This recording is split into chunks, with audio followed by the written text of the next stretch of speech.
এতিয়া বনাম ফুলকবি চব্জি। মই এতিয়া অলপ জিৰা ফোৰণ দিলোঁ, নিদিলেও হয়, মই দিলোঁ আৰু আছে। আলুখিনি ভাজি ল'ম।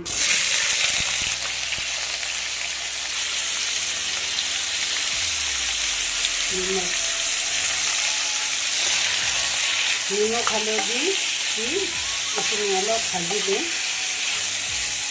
অকলে অকলে না এইটো খালি লৰি থাকে।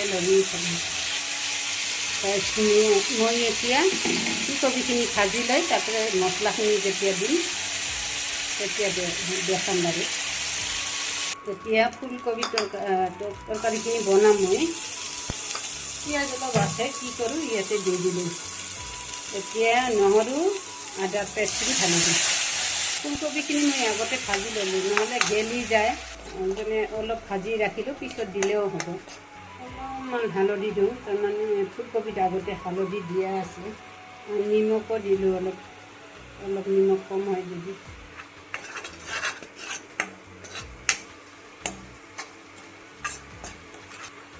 মই হেল্ডি খানা বনাই আছোঁ, কাৰণ আমিতো তেল অলপ কম খাওঁ না।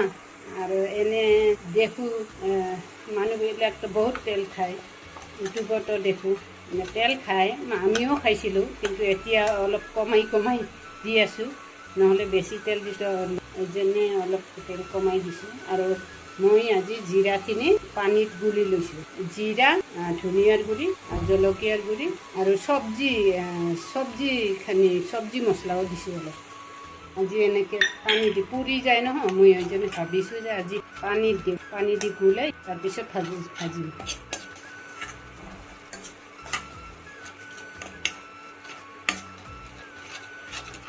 মোৰ মছলাখিনি অলপ তেল উঠি আহিছে। এতিয়া মই দিম ফুলকবিখিনি দি অলপ লাৰি পেলাই পানী ঢালি দিম।